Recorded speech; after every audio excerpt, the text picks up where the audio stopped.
চিন্তা কৰিব নালাগে। দেশৰ স্বাৰ্থৰ বাবে আপুনি এতিয়াই ইয়াৰ পৰা পলাই যাওক। গদাপানী ক'ত আছে তোমালোকৰ অত্যাচাৰত এই জয়মতীৰ প্ৰাণ গ'লেও বংশৰ দেহ সন্ধান মই কেতিয়াও নিদিওঁ। আইদেউ, আপোনাৰ ত্যাগৰ বিনিময়ত আমি আজি জয়মতী চিনেমাখনৰ শ্বুটিং সম্পূৰ্ণ কৰিলোঁ। আমি আপোনাৰ ওচৰত চিৰকৃতজ্ঞ।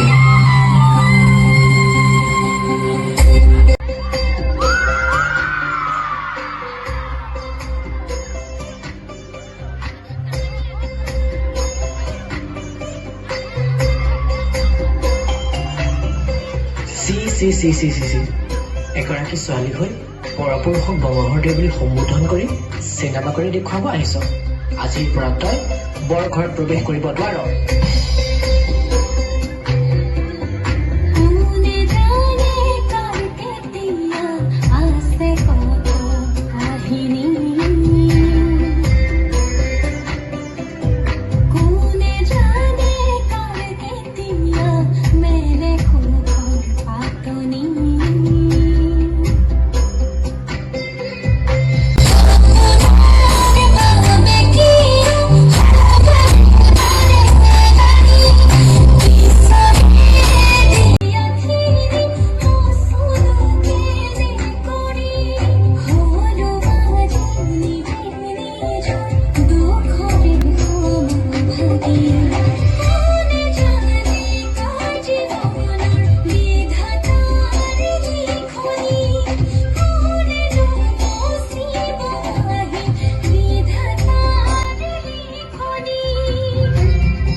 পৰপুৰুষক বমহৰদেৱ বুলি সম্বোধন কৰিছে, অভিনয় কৰিছে, তাৰ আমাৰ সমাজলৈ কলংক সানি দিছে।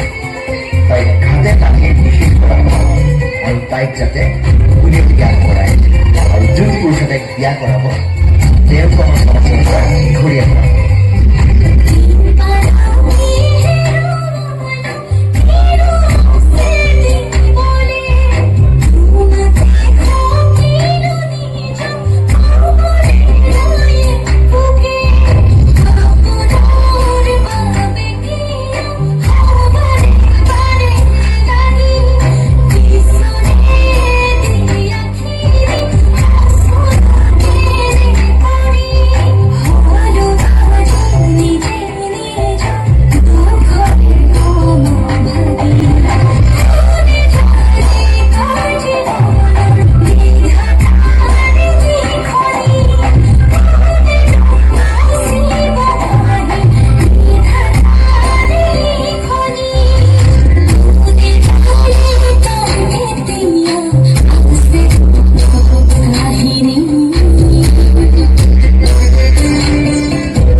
নাৰী অভিনেত্ৰী আইদেউ সন্ধি কৰি অভিনয়ৰ নামত নিজৰ জীৱন উচৰ্গা কৰিলে।